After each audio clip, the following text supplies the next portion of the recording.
ये आकाशवाणी का गोरखपुर केंद्र है। अब आप सुकीर्ति अस्थाना से सुनेंगे प्रादेशिक समाचार।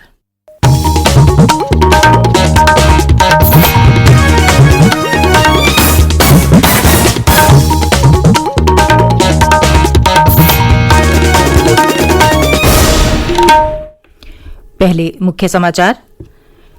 प्रधानमंत्री नरेंद्र मोदी आज राष्ट्रीय शिक्षा नीति के तहत आयोजित सम्मेलन को वीडियो कॉन्फ्रेंस के माध्यम से संबोधित करेंगे।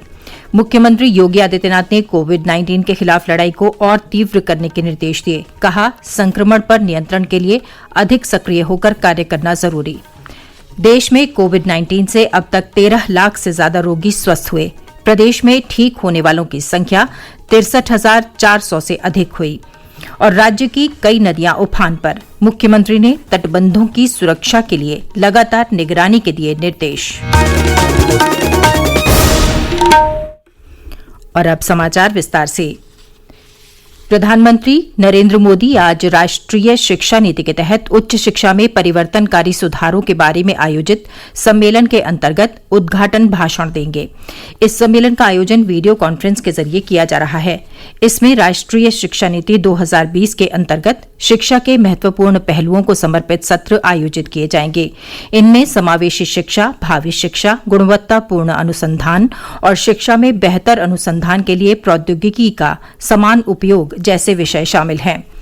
केंद्रीय शिक्षा मंत्री रमेश पोखरियाल निशंक और केंद्रीय शिक्षा राज्य मंत्री संजय धोत्रे भी इस कार्यक्रम में हिस्सा लेंगे। राष्ट्रीय शिक्षा नीति का मसौदा तैयार करने वाली समिति के अध्यक्ष और सदस्यों सहित वरिष्ठ शिक्षाविद तथा वैज्ञानिक इस सम्मेलन में हिस्सा लेंगे। वो राष्ट्रीय शिक्षा नीति के विभिन्न पहलुओं पर प्रकाश डालेंगे। विश्वविद्यालयों के कुलपति, संस्थानों के निदेशक, कॉलेज के प्रधानाचार्य और अन्य हितधारकों के भी इस कार्यक्रम में हिस्सा लेने की संभावना है। मुख्यमंत्री योगी आदित्यनाथ ने कोविड-19 के खिलाफ लड़ाई को और तीव्र करने के निर्देश दिए हैं। उन्होंने कहा कि कोरोना महामारी को चुनौती मानते हुए इससे निपटने के लिए किए जा रहे प्रयासों में और तेजी लाई जाए। उन्होंने कहा कि कोविड-19 पर प्रभावी नियंत्रण के लिए अधिक सक्रिय होकर कार्य करना आवश्यक है। मुख्यमंत्री कल लखनऊ में अपने सरकारी आवास पर एक उच्च स्तरीय बैठक में अनलॉक व्यवस्था की समीक्षा कर रहे थे। उन्होंने जनपद कानपुर नगर, वाराणसी, गोरखपुर, झांसी तथा प्रयागराज में कोविड-19 के उपचार व संक्रमण नियंत्रण की व्यवस्था को और बेहतर करने के निर्देश दिए हैं। उन्होंने कहा कि जनपद कानपुर नगर में एसजीपीजीआई अथवा केजीएमयू के विशेषज्ञ चिकित्सकों की टीम भेजी जाए, जो वहां चिकित्सा व्यवस्था को और सुदृढ़ करने के लिए आवश्यक सहयोग और मार्गदर्शन प्रदान करे। राष्ट्रीय हथकरघा दिवस आज मनाया जा रहा है। केंद्रीय वस्त्र मंत्रालय वर्चुअल तरीके से इसका आयोजन कर रहा है। केंद्रीय वस्त्र मंत्री स्मृति ईरानी इस अवसर पर आयोजित समारोह में मुख्य अतिथि होंगी। समारोह के दौरान देश भर के हथकरघा समूह, राष्ट्रीय फैशन प्रौद्योगिकी संस्थान NIFT परिसर, सभी 28 बुनकर सेवा केंद्र, राष्ट्रीय हथकरघा विकास निगम और अन्य संबंधित पक्ष ऑनलाइन इस समारोह से जुड़ेंगे। देश में एक दिन पूर्व कोविड-19 के सर्वाधिक लगभग 6,65,000 नमूनों की जांच की गई। इन्हें मिलाकर देश में अब तक 2,21,00,000 नमूनों की जांच हो चुकी है। प्रतिदिन 6 लाख से अधिक नमूनों की जांच की जा रही है। केंद्रीय स्वास्थ्य मंत्रालय ने राज्यों और केंद्र शासित प्रदेशों से अपने यहां जांच क्षमता बढ़ाने को कहा है। देश में अब तक 13 लाख से ज्यादा कोविड रोगी स्वस्थ हो चुके हैं। पिछले 24 घंटों के दौरान करीब 46,000 रोगी इस संक्रमण से ठीक हुए। स्वस्थ होने की दर 67% से अधिक हो गई है। मृत्यु दर भी कम होकर 2.07% रह गई है। केंद्रीय स्वास्थ्य और परिवार कल्याण मंत्रालय ने कल बताया कि पिछले 24 घंटों के दौरान देश भर में लगभग 56,000 लोग कोरोना से संक्रमित हुए। देश में अब तक लगभग 19,64,000 लोग कोरोना से संक्रमित हो चुके हैं। लगभग 6 लाख लोगों का देश भर में उपचार चल रहा है। कोरोना से मरने वालों की संख्या बढ़कर 40,699 हो गई है। प्रदेश में अब तक 63,402 कोरोना मरीजों को पूरी तरह ठीक हो जाने पर अस्पतालों से छुट्टी दी जा चुकी है। अपर मुख्य सचिव स्वास्थ्य अमित मोहन प्रसाद ने कल लखनऊ में संवाददाताओं को बताया कि इस समय प्रदेश में कोविड-19 के 43,654 सक्रिय मरीज हैं, जिनमें से 14,206 मरीज होम आइसोलेशन, 1,282 निजी अस्पतालों में तथा 178 मरीज सेमी पेड फैसिलिटी में और शेष कोरोना संक्रमित L1, L2, L3 अस्पतालों में अपना इलाज करा रहे हैं। राज्य में एक दिन पूर्व कोविड-19 के 87,348 नमूनों की जांच की गई। अब तक कुल 27,97,687 नमूनों की जांच की जा चुकी है। प्रादेशिक समाचार आप आकाशवाणी गोरखपुर से सुन रहे हैं। मुख्यमंत्री योगी आदित्यनाथ ने प्रदेश में बाढ़ राहत कार्यों की समीक्षा करते हुए जिलाधिकारियों को आवश्यक निर्देश दिए।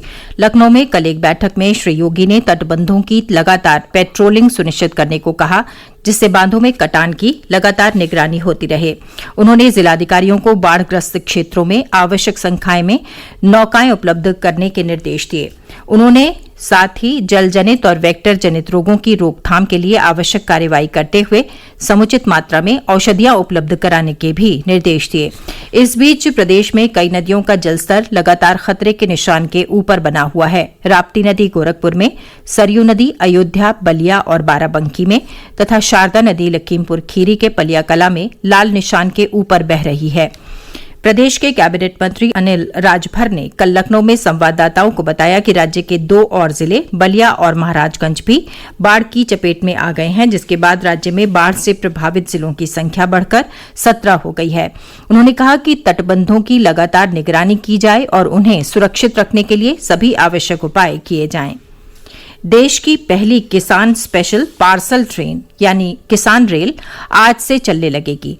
यह ट्रेन महाराष्ट्र के देवलाली से दूसरे पहर 11 बजे रवाना होगी और बिहार के दानापुर के बीच फल, सब्जियां, मछली, मांस और दूध जैसी जल्दी खराब होने वाली वस्तुओं की ढुलाई करेगी। केंद्रीय कृषि मंत्री नरेंद्र सिंह तोमर और रेल मंत्री पीयूष गोयल आज वीडियो संपर्क के माध्यम से रेलगाड़ी को हरी झंडी दिखाकर रवाना करेंगे। रेल मंत्री ने कहा कि मंत्रालय का उद्देश्य किसान रेल के माध्यम से खेती करने वालों की आमदनी को दोगुना करना है।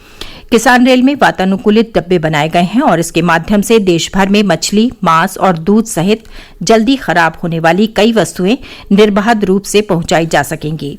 वित्त मंत्री निर्मला सीतारामन ने जल्दी खराब होने वाली वस्तुओं की सप्लाई चेन उपलब्ध कराने के लिए इस साल के बजट में किसान रेल प्रारंभ करने की घोषणा की थी। स्वतंत्रता दिवस समारोह के सिलसिले में शिक्षा मंत्रालय माईगव पोर्टल के सहयोग से देश भर में 9वीं और 10वीं तथा 11वीं और 12वीं कक्षाओं के विद्यार्थियों के लिए ऑनलाइन निबंध लेखन प्रतियोगिता आयोजित कर रहा है। राष्ट्रीय शैक्षिक अनुसंधान और प्रशिक्षण परिषद NCERT इस प्रतियोगिता के लिए नोडल एजेंसी होगी। प्रतियोगिता के दौरान विद्यार्थियों को आत्मनिर्भर भारत, स्वतंत्र भारत विषय के अंतर्गत विभिन्न शीर्षकों से निबंध लिखने होंगे। निबंधों का चयन 2 स्तरों पर किया जाएगा। पहले स्तर पर राज्य और केंद्र शासित प्रदेश इन्हें अंतिम रूप देंगे। NCERT के विशेषज्ञों की एक टीम प्रत्येक राज्य से 10 निबंधों का चयन करेगी, जिन्हें अंतिम चयन के लिए राष्ट्रीय स्तर पर भेजा जाएगा। प्रतियोगिता के अगले चरण में 9वीं और 10वीं तथा 11वीं और 12वीं कक्षाओं की अलग अलग श्रेणियों के लिए 30 निबंधों का चयन किया जाएगा। राष्ट्रीय स्तर की प्रतियोगिताओं के लिए पुरस्कार राशि के बारे में घोषणा बहुत जल्द की जाएगी। विद्यार्थी अपनी प्रविष्टियां https://innovate.mygov.in/essay पोर्टल पर 14 अगस्त तक भेज सकते हैं। महाराजगंज जिले में मछली पकड़ने ताल में गए 3 लोगों की डूबने से मृत्यु हो गई। दुर्घटना थाना ब्रिजमनगंज के अंतर्गत गांव कानापार में हुई। ग्रामीणों ने बताया कि तीनों व्यक्ति नाव से ताल में मछली पकड़ने गए थे, लेकिन सुबह तक वापस नहीं लौटे, जिसके बाद पुलिस को सूचना दी गई। कल NDRF और PAC के संयुक्त दल ने मृतकों के शव ताल से बरामद किए। और अंत में इस बुलेटिन के मुख्य समाचार एक बार फिर।